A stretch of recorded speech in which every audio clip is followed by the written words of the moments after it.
कि बर्थडे के करता निविश लाखों बरिस जिया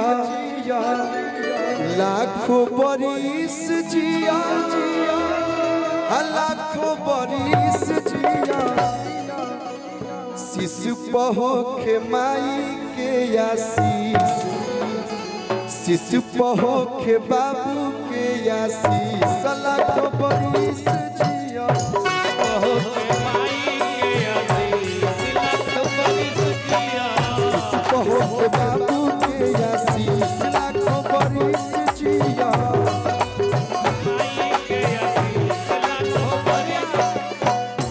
जैसे तू हंसेला ऐसे ही हंसत रहा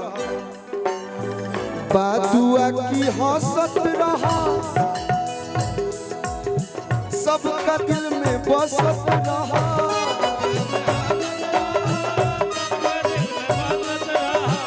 बादुआ की हंसत रहा सबका दिल में बसत रहा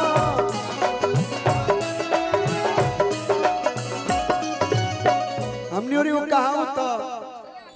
कि लड़के खातिर बड़का गाँव लुटा गुल रहे तो लड़का खातिर दैते खातिर तोर बाबू हमरा कतना खर्चा कइले बड़े हैं कि राखस सलामत जगदीश राखस सलामत जगदीश लाख बरिस जिया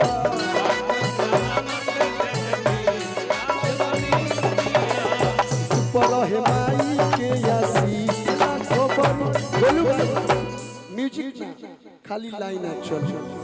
आ गाना सुनी हरदम तू किरीस किरीस का गाना सुनेगा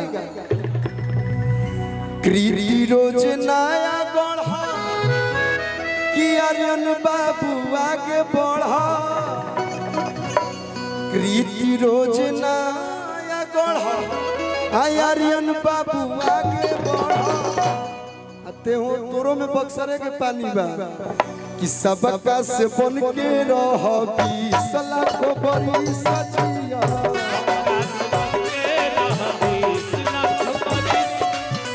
सबका से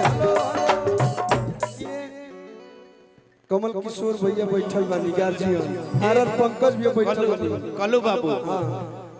कि मौसी के इनका कोनो नहीं खे फीस लाखों बरिस जिया देखी एकरा से तू बनाता हो आगुन चढ़ल बा ये हमारे के भैया कहला हम एकरा के भैया कहने एलम डिस्टर्ब बनी नहीं तो हम तो निमन निमन गीत गाते ये देखिए ये आशुतोष तिवारी जी एक बार इनके लिए भी जोरदार ताली बजा दीजिए आप लोग ये भी बक्सर जिला से ही है बबुआ कलू एक लाइन हमहू एकरा खातिर कह देतनी कि कवन गोटी खेललू नहीं हरवा कवन गोटी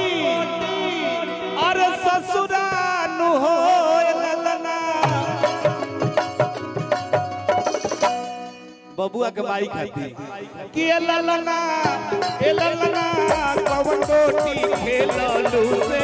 दरिया होरिलवा भइले सुना रहो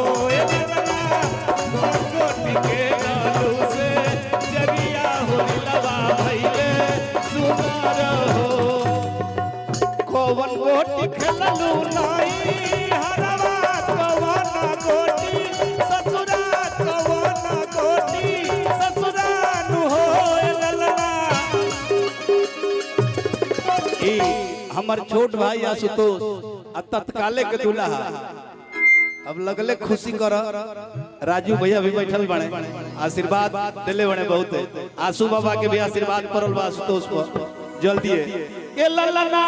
कवन गोटी खेललू से दरिया होरिलवा भइले सुतर हो ललना कवन गोटी खेललू से दरिया होरिलवा भइले सुन भाई बोलू तनी होली सुना दे लइका कहता रस अब रहे तो हम बाद में सुनाई होली देखिए होली अभी रुक जाए ना ना ना ना लास्ट में एक लाइन तुम्हारे लिए बाबू बधाई दे के सब है कहेला संग दिल अरविंद केला बधाई दे के सब है कहेला संग दिल अरविंद केला गायकी में 12